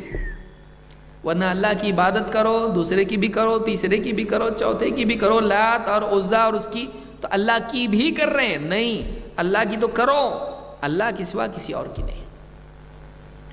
تو یہاں پر اللہ نے یہی انداز اختیار کیا۔ اللہ نے کیا کہا؟ اللہ تشرکوا بہ شیئا، اللہ کی تو تم کرتے ہو عبادت، لیکن اس کے ساتھ شرک والی عبادت نہیں چاہیے، شرک سے بچو۔ تو ایک انسان وہ ہے جو سرے سے اللہ کی عبادت نہیں کرتا، دوسرا انسان وہ ہے جو اللہ کی عبادت کرتا ہے اور بتوں کی بھی عبادت کرتا ہے، یہ دونوں بھی غلط ہیں۔ تیسرا آدمی ہے جو اللہ کی عبادت کرتا ہے اور اس کے ساتھ شریک نہیں کرتا ہے، یہ آدمی کامیاب ہونے والا ہے۔ اسی لیے اللہ تعالیٰ نے کیا فرمایا؟ وَالَّذِينَ اجْتَنَبُوا الطَّاغُوتَ أَن يَعْبُدُوهَا، جو لوگ طاغوت کی عبادت کرنے سے بچے، نمبر 1، وَأَنَابُوا إِلَى اللَّهِ، اور اللہ کی طرف رجوع کیا، نمبر 2، لَهُمُ الْبُشْرَى، خوشخبری ان کے لیے ہے۔ اسی لیے آپ کلمہ جو پڑھتے ہیں کیسا پڑھتے ہیں؟ لا الہ الا اللہ، کوئی عبادت کے لائق نہیں ہاں مگر اللہ ہے۔ تو آپ انکار بھی کرتے ہیں اور اقرار بھی کرتے ہیں۔ آپ یہ نہیں بولتے ہیں اللہ عبادت کے لائق ہے، ہمارا کلمہ ایسا نہیں ہے، اللہ تو ہے ہی ہے، پر دوسروں کا انکار کر کے اندر آ۔ دوسروں کا انکار کرنا ضروری ہے، خالی اللہ کا اقرار فائدہ نہیں دے گا جب تک کہ دوسروں کا انکار نہیں کرتا۔ یعنی دوسرے کوئی بھی نہیں ہے جو عبادت کے لائق ہو، لیکن اللہ عبادت کے لائق ہے، صرف اللہ عبادت کے لائق ہے۔ اس کو کہتے ہیں اثبات اور نفی۔ تو پہلے نفی ہے اور اس کے بعد اثبات ہے، پہلے سب صاف نہیں، سب کا ریجیکشن، اور اس کے بعد اللہ تعالیٰ کا اقرار ہے۔ تو ایک آدمی اگر غیر اللہ کا انکار نہیں کرتا ہے عبادت کا اور اللہ کی عبادت کا اقرار کرتا ہے، اللہ کے نزدیک مقبول نہیں ہے۔ کیوں؟ اس لیے کہ ابھی تک اس نے شرک کی نفی نہیں کی۔ جیسے کسی کے بارے میں کہا جائے کہ دکان کس کی؟ اپنی ہے، مطلب اپنی یا پارٹنرشپ میں ہے نا، دوسرا بھی ہے، تو اپنی بولنے سے دوسرے کی نفی ہوئی نہیں۔ لیکن ایسا بولا اپنی ہے اور کوئی پارٹنر اس میں نہیں ہے، تو اب اپنی ہے، ورنہ کیسا؟ اپنی دکان ہے، 50% اپنا ہے، 50% اس کا ہے، تو اپنی بھی ہے، اپنی بھی نہیں، اپنی ہی تو اپنی ہے۔ اللہ رب العالمین کے ساتھ کسی کو شریک کرنا اللہ تعالیٰ کے حصے کو بھی کھونا ہے، اللہ کو ایسا نہیں چاہیے۔ اسی لیے کیا کہا؟ منع کس سے کیا؟ یہ نہیں کہا اللہ کی عبادت کرو، اللہ نے کہا اللہ کی عبادت میں، اللہ کی کسی بھی معاملے میں شرک مت کرو۔ اسی لیے کہا، یہ بھی نہیں کہا کہ اللہ کی صرف عبادت میں شرک مت کرو۔ شرک دیکھیے، شرک عبادت میں بھی ہو سکتا ہے اور غیر عبادت میں بھی ہو سکتا ہے۔ اسی لیے کیا کہا؟ اللہ تشرکو بہی، کیونکہ بہی جو ہے رب کی طرف اس کی ضمیر ہے، کیونکہ عربی زبان کا یہ بھی قاعدہ ہے کہ جب کوئی ضمیر آئے جس کو پروناؤن کہتے ہیں، وہ آخری نام کے ساتھ جڑتا ہے۔ تو یہاں پر اللہ تعالیٰ کا تذکرہ ہو رہا ہے، تو اللہ کے ساتھ شریک مت کرو، اللہ تشرکوا بہ شیئا، اللہ کے ساتھ کسی چیز کو شریک مت کرو۔ لیکن کس چیز میں؟ اللہ کی ذات میں شریک مت کرو کہ تم اللہ تعالیٰ کے لیے بیٹا ماننے لگو، اللہ کا ساجی ماننے لگو، اللہ جیسا ماننے لگو۔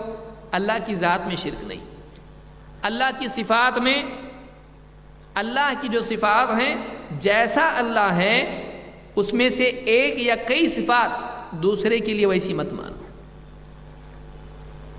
بھائی اللہ بھی سنتا ہے، ہم بھی سنتے ہیں، اب کوئی آدمی کہہ دو اللہ بھی سن رہا ہم بھی سن رہے تو ہم تو اللہ جیسے ہو گئے، نعوذ باللہ، نہیں۔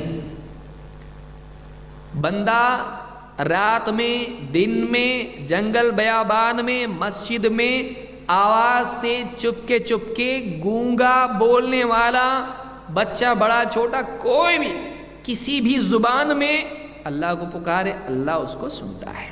ایسا کوئی ہے؟ آج دنیا میں آپ دیکھیں بعض لوگ اہل قبر کو پکارتے ہیں، اولیاء اللہ کا احترام کرنا چاہیے، لیکن ان کو پکارنا مدد کے لیے، آپ دیکھیے ایک جتنے بھی نیک لوگ دنیا میں ہوتے ہیں ان کو فلاں زبان آتی فلاں نہیں آتی، ایک زبان آتی تو دوسری نہیں آتی ہے۔ اب یہ جو پکار رہا ہے فلاں اللہ والے کو، اس کی زبان ان کو آتی ہے، پہلی بات تو آواز پہنچے گی ان تک، اس کی کیا دلیل ہے؟ دوسری بات آواز اگر فرض کر لو پہنچ بھی گئی تو اس کی زبان ان کو آتی ہے، لیکن اللہ رب العالمین اس کو کسی ترجمے کی ضرورت نہیں ہے، کسی بھی زبان میں پکارو اللہ تعالیٰ اس کو سنتا ہے۔ چپ کے زکریا علیہ السلام نے اللہ تعالیٰ سے دعا کی ہے، ذکر رب، کیا اللہ نے فرمایا نا، اذ نادى ربه نداء خفيا، اذ نادى ربه نداء خفيا، اپنے رب کو پکارا چپ کے دعا کی، لیکن کیسے؟ ایک دم سرگوشی کے ساتھ، اللہ تعالیٰ نے اس کو بھی سنا۔ یا زکریا انا نبشرک بغلام، اے زکریا ہم تم کو بیٹے کی خوشخبری دیتے ہیں۔ اللہ دیتا ہے، اللہ سنتا بھی ہے اور دیتا بھی ہے۔ تو اللہ تعالیٰ کی صفات میں کسی کو شریک کرنا یہ بھی شرک ہے، اور اللہ کی عبادت میں شریک کرنا کہ جو معاملہ اللہ کے ساتھ سجدہ اللہ کو ہونا چاہیے اللہ کے علاوہ کریں، شرک ہے، اللہ کی عبادت میں ہے۔ نظر اللہ تعالیٰ کے نام کی ہونا چاہیے، کسی اور کے نام کی نظر کریں، شرک ہے۔ دعا اللہ تعالیٰ سے کرنا چاہیے اللہ کے علاوہ کسی اور سے آدمی دعا کرے، دعا عبادت ہے، لہذا شرک ہوا۔ تو اللہ کی ذات میں، اس کی صفات میں، اس کی عبادت میں، ان تینوں چیزوں میں شرک نہیں ہونا چاہیے۔ اللہ کی ربوبیت میں، اس کی الوہیت میں، اس کے اسماء و صفات میں کسی میں شرک نہیں ہونا چاہیے۔ تو یہاں پر اللہ نے فرمایا اللہ تشرکوا بہ شیئا، یہ نہیں کہا اس کی عبادت میں شرک مت کرو، وہ بھی شرک ہے، لیکن یہاں پر اتنا عام رکھا اس کو کہ عبادت، اسماء و صفات اور ربوبیت تینوں آ جائے، کسی معاملے میں شرک مت کرو، نہ اللہ کے سوا کسی کو رب مانو، نہ اللہ جیسا کسی کو مانو، نہ اللہ کی عبادت میں شریک کس کو مانو، سارے معاملات اللہ کے لیے خاص کر دو، توحید کا اہتمام کرو۔ اسی لیے کہا اللہ تشرکوا بہ شیئا، کیوں؟ اس لیے کہ شرک ظلم عظیم ہے، عبادت اللہ کا حق ہے، اور وہ حق اللہ کو نہ دینا ظلم ہے، قاعدے سے وہ ظلم ہے۔ ظلم کی تعریف کیا ہے؟ جس کا حق اس کو بنتا ہے دینا چاہیے وہ نہیں دینا، یہ ظلم ہے۔ انصاف اور عدل کیا ہے؟ جس کا جتنا حق ہے اس کو اتنا دیا جائے۔ تو عبادت اللہ ہی کا حق ہے، کیوں؟ اس لیے کہ معبود ایک ہی ہے۔ معبود کتنے ہیں؟ حقیقی معبود کتنے ہیں؟ ایک ہی ہے۔ تو پھر اب عبادت اس کی بجائے کسی اور کو دے تو کیا ہو گیا؟ اس کا حق اس کو نہیں گیا۔ آپ سادہ الفاظ میں آپ کہیں کہ ایک آدمی نے آپ کو 1,00,000 روپے قرضہ دیا، آپ نے 90,000 اس کو لوٹا دیے اور 10,000 غریبوں میں تقسیم کر دیے، وہ راضی ہوگا؟ آپ کو حق نہیں ہے، میری مرضی، میں 10 نہیں میں 90 دوں گا غریبوں کو، میں دوں گا۔ آپ کو میں نے 1,00,000 دیا، آپ کا کام ہے 1,00,000 مجھ کو واپس دو، آپ کو یہ حق نہیں ہے۔ لہذا اگر ایک آدمی کچھ حق دیتا ہے اور کچھ نہیں دیتا ہے تب بھی یہ ظلم ہوتا ہے۔ تو ایک انسان اللہ کی عبادت میں کسی کو شریک نہ کرے، اور اگر کرتا ہے یہ کیا ہو گیا؟ ظلم، اور عظیم ہو گیا۔ کیوں؟ اس لیے کہ اللہ عظیم ہے، وہو العلی العظیم۔ تو جیسی بڑی ذات ہوگی ظلم بھی اسی درجے کا ہوگا۔ بندے کے معاملے میں بندہ چھوٹا ہے، ظلم بھی چھوٹا ہے، لیکن اللہ کا معاملہ ہے، اس میں ظلم کیا تو ظلم کیسا ہو گیا؟ اور بھیانک ہو گیا، عظیم ہو گیا، سنگین ہو گیا، اتنا بڑا ظلم ہو گیا کہ تو نے عام کسی بھی اس کے معاملے میں ظلم نہیں کیا ہے، تو نے اللہ کے بارے میں ظلم کیا ہے۔ جیسے ایک آدمی ایک عام انسان اولاد کو گالی دیا، کسی نے اولاد کو گالی دی، بھائی اولاد کو گالی دینا کیا ہے؟ جائز ہے؟ حرام ہے۔ گالی دینا برا ہے، لیکن ماں باپ کو گالی دیا تو اس کی سنگینی اور بڑھ گئی۔ اس لیے جتنے اوپر جائے گا اتنی سنگینی، اس کا بھیانک پن بڑھ جائے گا۔ تو ظلم، چونٹی پہ ظلم کیا تو بھی ظلم ہے، اور اللہ کے معاملے میں ظلم کیا تو اتنا بڑا ظلم ہے وہ۔ تو سب سے بڑا ظلم اگر سماج میں کوئی ہے تو وہ کیا ہے؟ شرک ہے۔ اسی لیے ان لوگوں کو بھی غور کرنا چاہیے جو کہتے ہیں ادھر ظلم ہو رہا ہے، مسلمانوں پہ ادھر ظلم ہو رہا ہے۔ بلا شبہ اس کے لیے حکومتوں کو کچھ کرنا چاہیے کہ مسلمانوں پر جہاں بھی ظلم ہوتا ہے اس ظلم سے ان کو نکالیں، لیکن اس بارے میں یہ بھی ذہن میں رہے کہ اللہ تجھ کو بندوں کے بارے میں مسلمانوں کے ظلم کی اتنی فکر ہے، اللہ کے معاملے میں دنیا میں ظلم ہو رہا ہے، اس ظلم کی تجھ کو فکر نہیں ہے۔ اور اگر اس ظلم سے نکالنے کے لیے، اس ظلم کو سماج سے ختم کرنے کے لیے اگر کوئی آدمی قدم اٹھاتا ہے تو وہ تو توحید کی دعوت دیتا ہے، ہم سماج سیوا کر رہے ہیں، ہم ظلم سے انسانیت کو نکال رہے ہیں، اور یہ کون سا کام کر رہے ہیں؟ یہ عقیدے کا کام کر رہے ہیں، توحید کا کام کر رہے ہیں۔ وہ چھوٹا ہو گیا، یعنی بڑے ظلم کا معاملہ چھوٹا ہو گیا۔ لہذا سماج کو اگر پاک کرنا ہے، سب سے اہم کام وہ ہے جس کو نبیوں اور رسولوں نے مقدم رکھا۔ عرب میں بھی کئی ظلم تھے، لیکن پرائیورٹی کس کو دی گئی؟ ہم یہ نہیں بول رہے ہیں بھائی ظلم، اگر انسان کسی پہ ظلم ہے تو نہیں، وہ اس کو توحید کی دعوت دو، اس کو ظلم کی بات مت کرو، نہیں، وہ تو بولیں، آپ کریں وہ، لیکن پرائیورٹی کیا ہے؟ اہمیت سب سے زیادہ کیا ہے؟ اولویات کہتے ہیں، کیا ہے سب سے زیادہ اہمیت؟ کیا دیں گے آپ؟ توحید کی دعوت، شرک سے سماج کو نکالنا۔ لہذا پہلی چیز کہا، اللہ نے حضرت لقمان کا قول ذکر کیا اور کہا وَإِذْ قَالَ لُقْمَانُ لِابْنِهِ، اور جب لقمان نے اپنے بیٹے سے کہا، وَهُوَ يَعِظُهُ، جبکہ وہ اپنے بیٹے کو واعظ کر رہے تھے، تنبیہ کر رہے تھے، نصیحت کر رہے تھے۔ ایک باپ کا کام ہے کہ وہ اپنی اولاد کو کیا کریں؟ نصیحت کریں، باپ کی ذمہ داری ہے۔ اب ظاہر بات ہے، واعظ اگر اولاد کو باپ کرتا ہے تو باپ کو بھی معلوم ہونا چاہیے صحیح کیا ہے اور غلط کیا ہے۔ جسے حدیث میں کیا ہے کہ 7 سال کا بچہ ہو جائے نماز کی تاکید کرو، اور 10 سال کا ہونے پر بھی نماز نہ پڑھے سزا دو۔ باپ کی ذمہ داری ہے، دین کے معاملات باپ کی ذمہ داری۔ تو انہوں نے اپنے بیٹے کو نصیحت کی، لقمان نے، اور کیا کہا؟ یا بنی، اے میرے بیٹے، لا تشرک باللہ، اللہ کے ساتھ شرک مت کر، اللہ کے ساتھ شرک مت کرنا۔ کیوں؟ ان الشرک لظلم عظیم، یقیناً شرک ظلم عظیم ہے، بہت بڑا ظلم ہے، ظلم بہت بڑا ظلم ہے، معمولی ظلم نہیں ہے، بہت بڑا ظلم ہے۔ اس لیے اللہ کے ساتھ شرک مت کرنا۔ حالانکہ ان کا بیٹا شرک کرتا تھا ایسا نہیں، لیکن یہ تنبیہ ہمیشہ ہونا چاہیے سماج میں۔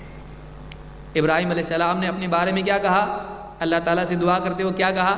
وَجُنُوبْنِي وَبَنِيَّ أَن نَعْبُدَ الْأَصْنَامَ، اے اللہ مجھے اور میری اولاد کو اس چیز سے بچا کہ کہیں ہم بتوں کی عبادت نہ کرنے لگے۔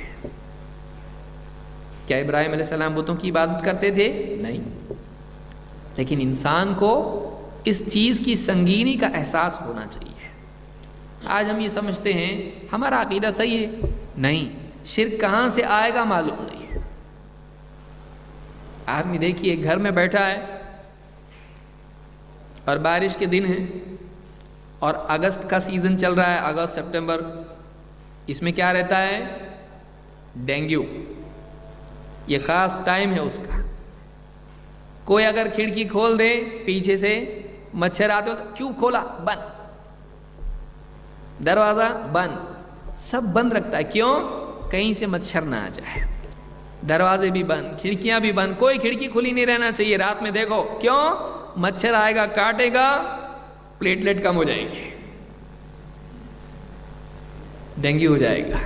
کتنا ڈر ہے ڈینگو کا۔ لیکن شرک کے لیے ہماری کھڑکیاں ساری ہم نے بند کی ہیں۔ یہ ڈر ہے بھائی، دیکھو کہیں کچھ کھڑکی کھلی تو نہیں ہے، کیوں؟ بولے مچھر وہاں سے آتے ہیں، بول نہیں سکتے، مچھر آگے کاٹ بھی سکتے ہیں۔ تو آدمی مچھروں سے بچنے کے لیے کھڑکیاں ساری بند کرتا ہے۔ یہ جو شرک کے مچھر آ کے کاٹیں گے، اس کے لیے ساری کھڑکیاں تو نے بند کی ہیں نہیں، کیوں؟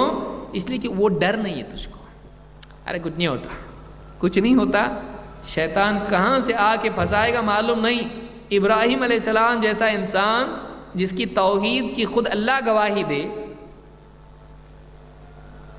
حنیف تھے، وَلَمْ يَكُ مِنَ الْمُشْرِكِينَ، اللہ تعالیٰ جتا کے بتا رہا ہے وہ مشرکین میں سے نہیں تھے۔ ان کا کلیریفیکیشن اللہ دے رہا ہے، ان کی وضاحت اللہ کر رہا ہے، وہ مشرکین میں سے نہیں تھے۔ کیوں؟ ابراہیم علیہ السلام کے دین پہ مشرکین اپنے آپ کو مان رہے ہیں، تم شرک پہ ہو، وہ شرک پہ نہیں تھے۔ ان ابراہیم علیہ السلام کا حال کیا ہے؟ وہ اللہ تعالیٰ سے کہہ رہے ہیں وَجْنُبْنِي وَبَنِيَّ أَن نَعْبُدَ الْأَصْنَامَ، اے اللہ مجھے اور میری اولاد کو اس بات سے بچا کہ کہیں ہم بتوں کی عبادت نہ کریں۔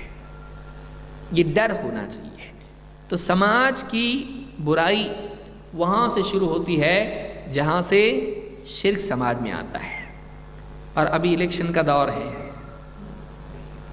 ہمارے جتنے بھی سنتری، منتری، جنتری، کارپوریٹر یہ ہوتے ہیں، ووٹ کے لیے بعض اوقات آدمی شرکیات تک کو برداشت کر لیتا ہے۔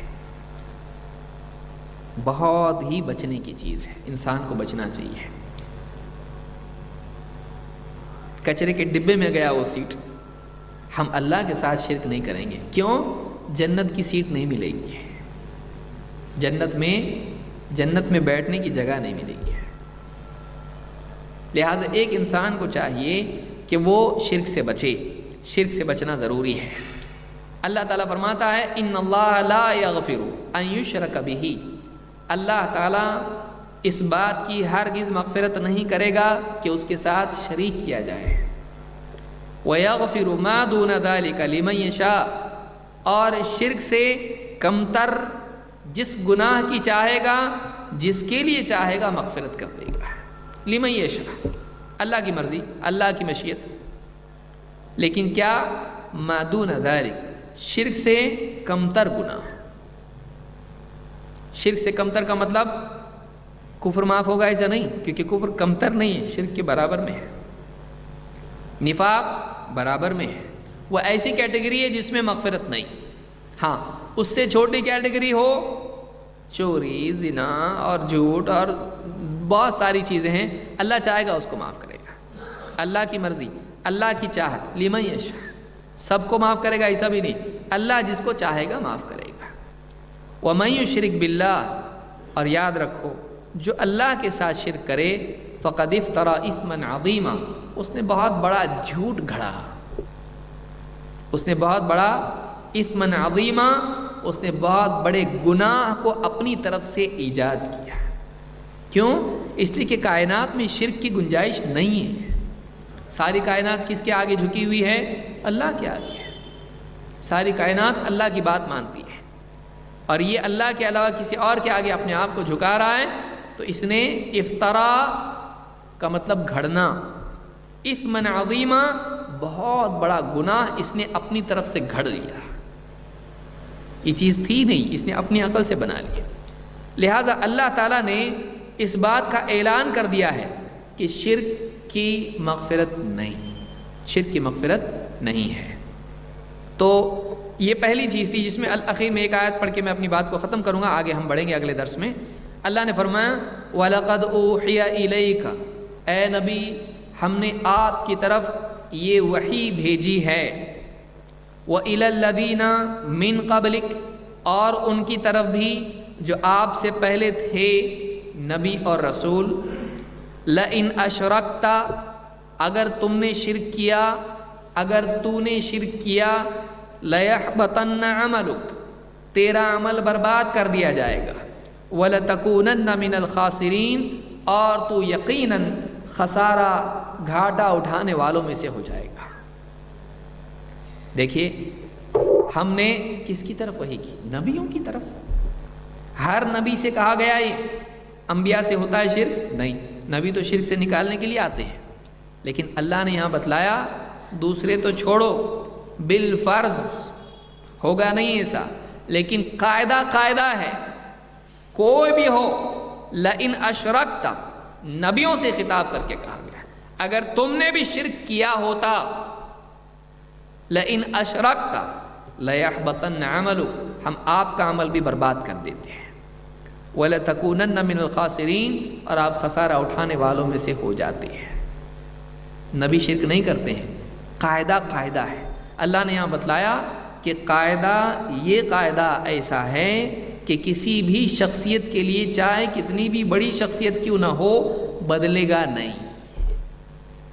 بڑی سے بڑی شخصیت بھی اگر شرک کرے تو اس سے بھی وہ قاعدہ بدلے گا نہیں، لئن اشرکت لیحبطن عملک۔ اسی لیے دوسری جگہ اللہ نے کہا وَلَوْ أَشْرَكُوا لَحَبِطَ عَنْهُمْ مَا كَانُوا يَعْمَلُونَ، اگر وہ شرک کرتے تو ان کا سارا عمل برباد کر دیا جاتا ہے۔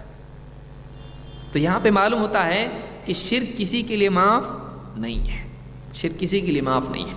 اس لیے یہ 3 آیتیں ہم نے دیکھیں جس سے معلوم ہوا، نمبر پہلی آیت سے معلوم ہوا کہ شرک ظلم عظیم ہے۔ اصل ظلم سماج میں جتنے بھی نیتا کھڑے ہوتے ہیں ظلم مٹانے کے لیے کھڑے ہوتے ہیں، شرک مٹانے کے لیے کوئی کھڑا نہیں ہوتا ہے، بلکہ چھوٹے ظلم سے نکالنے کے لیے بڑا ظلم کر لیتے ہیں۔ عجیب بات ہے نا، غور کیجیے کبھی اس کے اوپر۔ تو پہلی چیز جو سماج کو شرک سے نکالنا، یہ اصل بڑے ظلم سے نکالنا ہے۔ 2، شرک ایسی بڑی برائی ہے کہ اس کی مغفرت نہیں، لہٰذا یہ سب سے بڑی حرام چیز ہے جس سے انسان کو نکالنا چاہیے۔ شراب پی رہا، جوا کھیل رہا، برائی ہے، اس سے نکالو، پہلے شرک سے نکالو۔ کیوں؟ وہ معاف ہو سکتا ہے، یہ معاف نہیں ہوگا۔ نمبر 3، بڑی سے بڑی شخصیت ہو اگر شرک کرے، شرک سے نیکیاں بھی برباد ہو جاتی ہے۔ نہ صرف یہ کہ یہ خود ایک گناہ ہے، یہ ایسا گناہ ہے جو پوری نیکیوں کو ڈبو دیتا ہے۔ یہ ایسا گناہ ہے جو پوری نیکیوں کو ڈبو دیتا ہے۔ یہ ایسا بوجھ ہے کہ کسی کشتی میں لے کے بولے اس کو لے جاؤ پار، یہ پوری کشتی کو ڈبو دے گا، یہ پوری کشتی کو ڈبو دے گا۔ تو جس کشتی میں شرک ہوگا اس کو ڈبو دے گا۔ تو ایسا لوڈ لے کے جاتا آدمی کدھر؟ نہیں۔ لہٰذا یہ شرک ایسی برائی ہے کہ ساری نیکیوں کو برباد کر دیتا ہے، اس لیے شرک سے بچنا ضروری ہے۔ لہٰذا سماج کی اصلاح کے لیے جو 10 باتیں اللہ نے بیان کی، ان میں پہلی بات آج ہم نے دیکھی، اور وہ کیا ہے؟ شرک۔ اسی لیے اللہ نے فرمایا قُلْ تَعَالَوْا أَتْلُ مَا حَرَّمَ عَلَيْكُمْ رَبُّكُمْ، آؤ میں تمہیں پڑھ کے سناتا ہوں کہ تمہارے رب نے تم پر کیا حرام کیا ہے۔ پہلی چیز یہ ہے کہ تم اللہ کے ساتھ کسی چیز کو شریک نہیں کرو گے، یہ پہلا حکم ہے۔ ان میں سے پہلی حرام چیز، سب سے بڑی حرام چیز، اس سے بھی اس کی عظمت معلوم ہوتی ہے کہ سب سے پہلے حرام چیزوں کا ذکر کیا تو کس کا کیا؟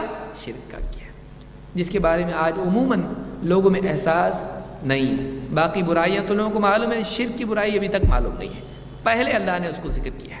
اللہ تعالی ہم کو مزید علم حاصل کرنے کی توفیق دے اور قرآن کریم کا مطالعہ کرنے کی توفیق عنایت فرمائے۔ اقول ھذا استغفر اللہ لی ولکم۔